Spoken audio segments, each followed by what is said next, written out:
एक रेसलर का सबसे अच्छा और सबसे जरूरी हथियार उसका फिनिशिंग मूव होता है। WWE में बीते इतने सालों में कई ऐसे आइकॉनिक फिनिशर्स देखने को मिले हैं, पेडिग्री से लेकर टूम्बस्टोन पाइल ड्राइवर तक। लेकिन फिर भी ऐसे कुछ फिनिशिंग मूव्स भी हैं जो रेसलर के सिग्नेचर मूव्स के सामने थोड़े फीके रह जाते हैं। उनके सिग्नेचर मूव्स अक्सर फिनिशिंग मूव से काफी बेहतर और खतरनाक होते हैं, लेकिन फिर भी रेसलर्स अपने चुने हुए फिनिशर को ही इस्तेमाल करते रहते हैं। पर ऐसे रेसलर्स हैं कौन, जानने के लिए जुड़िए हमारे, जहाँ हम ऐसे ही 10 WWE रेसलर्स के बारे में बात करेंगे जिनका सिग्नेचर मूव उनके फिनिशर से ज्यादा खतरनाक है।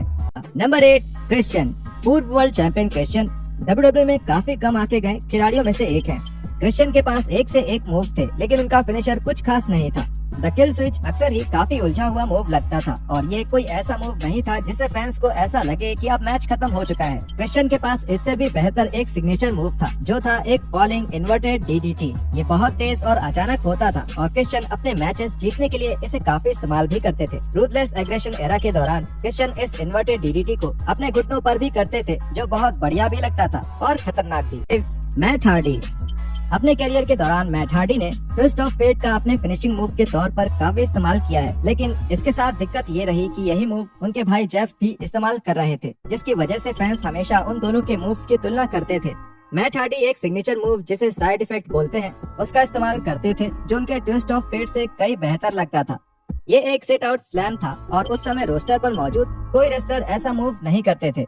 बेशक इस मूव को हार्डी का फिनिशिंग मूव होना चाहिए था, क्योंकि इससे वो सबसे अलग नजर आते और इससे हार्डी बॉयज के मूव्स के बीच हो रही तुलना भी कम हो जाती। Number 3, baron Corbin.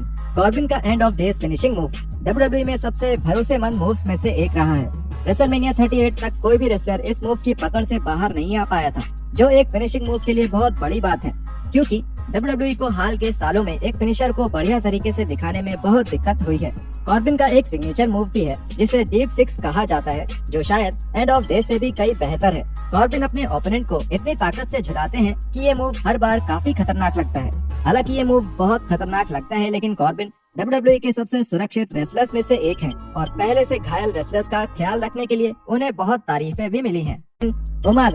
उमागा का किरदार WWE में 2006 में आया था और उनको शुरुआत से ही एक खतरे के तौर पर दिखाया जाता था। उमागा केवल एक ताकतवर रेसलर ही नहीं थे, बल्कि रिंग में काफी अच्छा परफॉर्मेंस भी देते थे और WWE के सबसे बेहतरीन रेसलर्स के साथ गिने जाते थे। लेकिन इस सामोअन बुलडोजर के बारे में जो खास बात थी वो ये कि अपने फिनिशर के तौर पर एक अनोखा मूव इस्तेमाल करते थे, जिसको सामोअन स्पाइक कहा जाता है, जिसमें ये अपने अंगूठे का इस्तेमाल एक हथियार के तौर पर करते थे और अपने ओपोनेंट के गले में अपना अंगूठा घुसा देते थे। शुरुआत में तो WWE को इस मूव को खतरनाक दिखाने में काफी मुश्किल हुई, लेकिन शुक्र है रोस्टर के रेसलर्स का, जिन्होंने इस मूव को बहुत अच्छी तरीके से सेल किया। ये मूव जल्दी ही उमागा और उनके मैचेस के साथ मेल खाने लगा, लेकिन अपने मैचेस में उमागा एक सिग्नेचर मूव का भी इस्तेमाल करते थे, जो उनके इस स्पाइक से कई ज्यादा बेहतर था और वो था एक पॉप अप समोन ड्रॉप, और वो देखने में बहुत शानदार लगता था। उमागा किसी पर भी ये मूव इस्तेमाल करते थे और ये कहना बिल्कुल गलत नहीं होगा कि उमागा का ये मूव सबसे बेहतरीन मूव्स में से एक हो सकता है। Kevin Owens. 2016 में केविन ओवेंस को लगता था कि अब उन्हें पॉप अप पावर बॉम्ब को अपने फिनिशिंग मूव के तौर पर इस्तेमाल करना बंद कर देना चाहिए।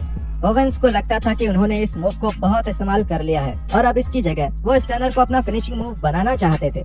ओवेंस अभी भी पॉप अप पावर बॉम्ब का इस्तेमाल कभी कभी करते हैं, लेकिन केवल एक सिग्नेचर मूव के तौर पर, और स्टनर अब उनका फिनिशिंग मूव बन चुका है। एक इंटरव्यू के दौरान ओवेंस ने अपने फिनिशर बदलने के फैसले पर बात करते हुए बताया, सबसे पहले तो मैंने ऑस्टिन से पूछा कि क्या मैं ये कर सकता हूँ। मैं इसके बारे में काफी समय से सोच रहा था। ये 2016 से 17 की बात है और मुझे लगा कि सभी लोग किसी न किसी तरह से पावर बॉम्ब का इस्तेमाल कर ही रहे हैं, बस पॉप अप पावर बॉम्ब्स नहीं कर रहे थे। मुझे यकीन है मैंने कुछ लोगों को ये करते हुए भी देखा था।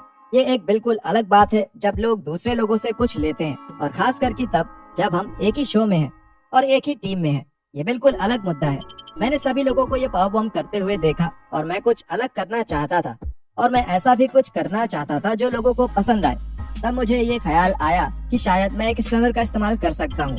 ये बीते सालों में बहुत सारे लोगों द्वारा इस्तेमाल किया जा चुका है, लेकिन अब ये एक फिनिशिंग मूव नहीं था।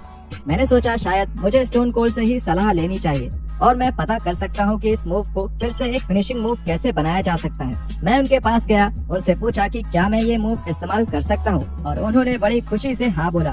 वो तो इंतजार ही कर रहे थे कि कब कोई उनसे ये पूछेगा।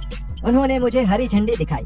मैं उस बात को लेके आगे गया और ऐसा तय हुआ कि अभी ये सही समय नहीं था, लेकिन अंत में वो सही समय आ ही गया और अब देखो हम यहाँ।